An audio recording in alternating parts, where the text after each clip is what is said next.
Hello students, how are you. उम्मीद है आप लोग अच्छे होंगे। हम क्लास 7 का एसएसटी कर रहे हैं और कुछ बच्चों का क्वेश्चन था सर क्वेश्चन आंसर अभी तक नहीं हुआ, तो क्वेश्चन आंसर हम लोग जल्द करेंगे। चैप्टर 3 के ख़त्म होने पर हम लोग तीनों चैप्टर का क्वेश्चन आंसर साथ में करेंगे। ओके, तो ये चैप्टर 3 पहले कंप्लीट करते हैं, उसके बाद हम लोग क्वेश्चन आंसर करेंगे। तो आप लोग टेंशन मत लीजिए, कौन से क्वेश्चन आंसर आप लोग का ज़रूर होगा। चैप्टर 3 है, चैप्टर का नाम है new Kings and kingdoms in southern India. New Kings and kingdoms in southern India, नए राजा और किंगडम्स जो साउथर्न इंडिया में आए। साउथर्न यानी भारत का दक्षिणी भाग। वी विल लर्न, हम लोग इसमें पढ़ेंगे चोलास के बारे में, पांड्यास के बारे में और एडमिनिस्ट्रेशन इन साउथ इंडिया, और दक्षिण भारत का प्रशासन कैसा था उसके बारे में पढ़ेंगे। ओके, शुरू करते हैं। The medieval era of 500 year 700 AD to 1200 AD saw some important development in southern India। जो मिडिवल एरा था, मध्यकालीन युग 700 से लेकर 1200 AD तक, उसने भारत के दक्षिणी भाग में कई सारे विकास देखे, डेवलपमेंट देखे। Many regional kingdoms rose and fell, कई सारे जो रीजनल किंगडम्स थे, साम्राज्य थे, क्षेत्रीय साम्राज्य थे, वो उनका उदय हुआ और वे उनका पतन हुआ। Ashoka's edict mention 3 main kingdom of Cheras, Cholas and Pandyas. और जो अशोका का एडिक्ट है, जो स्तंभ है, उसमें 3 राज्यों का उल्लेख किया गया है, चेरास, चोलास और पांड्यास का। इन द लेटर पीरियड, और बाद में, the kingdoms of Chalukya and Pallava rose in the area of present Karnataka, Andhra Pradesh and Tamil Nadu. और बाद में जो ये चालुक्य वंश था, पल्लव वंश था, वो आज के वर्तमान के कर्नाटक, आंध्र प्रदेश और तमिलनाडु में विकसित हुआ। The Rashtrakutas rule over the northern part of Deccan during this time. और इस काल में जो भारत के उत्तरी भाग था, उसमें राष्ट्रकूट्स का राज था। चोलास के बारे में पढ़ते हैं। In class 6 we have studied about Chalukyas and Pallavas. हमने क्लास 6 में चालुक्य वंश के बारे में पढ़ा था, अगर आप लोगों को याद होगा तो, जो कि कर्नाटक में मौजूद थे। पल्लव वंश जो कि आंध्र प्रदेश और तमिलनाडु पे राज करते थे। The beginning of the medieval period so the expansion and rise in the Chola empire. और जो मध्यकालीन युग था, उसके शुरुआत में चोला वंश ने काफ़ी एक्सपेंशन, अपने क्षेत्र को विस्तारित किया और उनका उदय हुआ। They defeated the Pallava king and the other local rulers. उन्होंने पल्लव के राजा को हराया और कई लोकल रूलर्स को हराया। They built a strong navy and even conquered Sri Lanka, part of south east Asia and island of Maldives and Lakshadweep, and helped in the spread of Indian culture to foreign countries.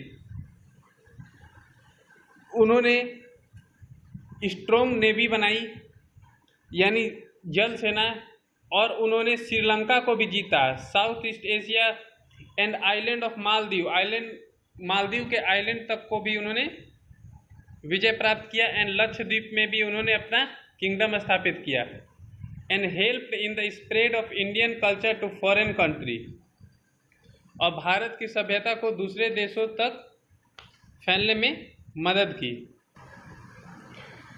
Chola kingdom extended from Nellore to Pudukkottai and Mysore to Madras.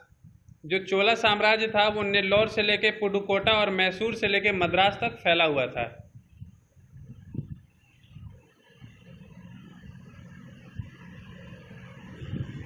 Rajeshwar temple Tanjore में चोला राजाओं के द्वारा बनाया गया था ये मंदिर।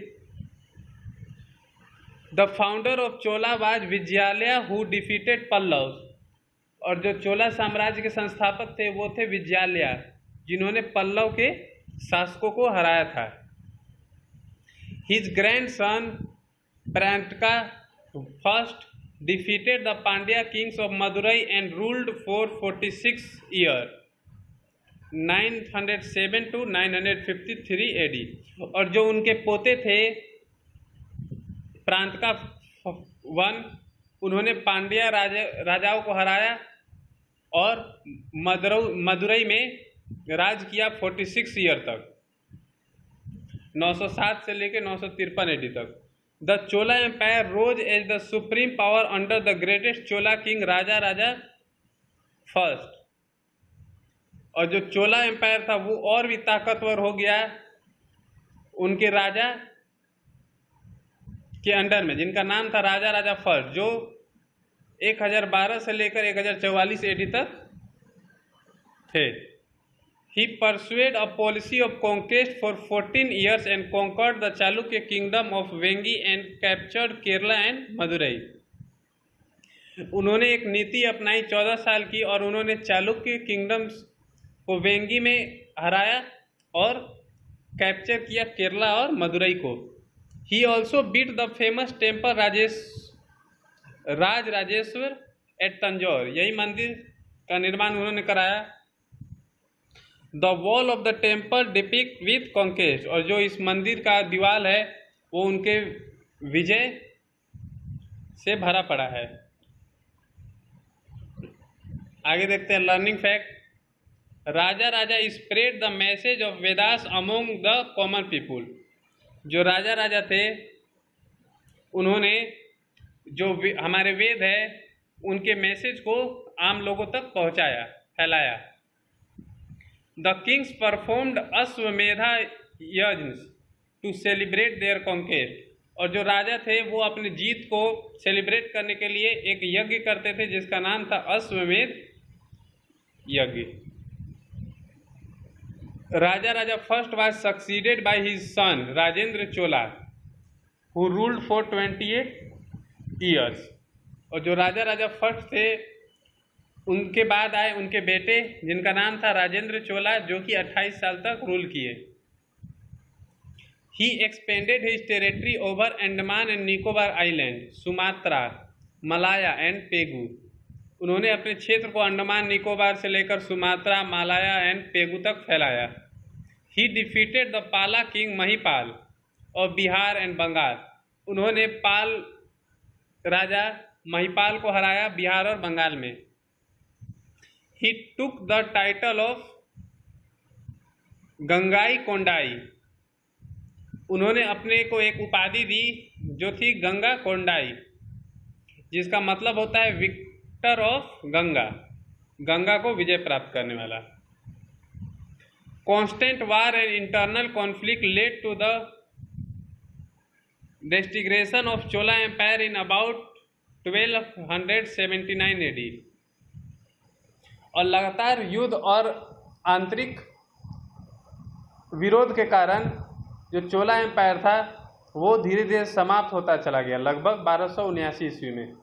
The rise of Hindu kingdom at Vijayanagar gave the final blow to Chola dynasty. और विजयनगर में जो हिंदू साम्राज्य का उदय हुआ वो चोला डायनेस्टी के लिए आखिरी चीज़ साबित हुई। आप देख सकते हैं चेरास पांड्यास युग को दिखाया गया है। ओके, नेक्स्ट चैप्टर में हम लोग नेक्स्ट वीडियो में पांड्यास के बारे में पढ़ेंगे। ओके।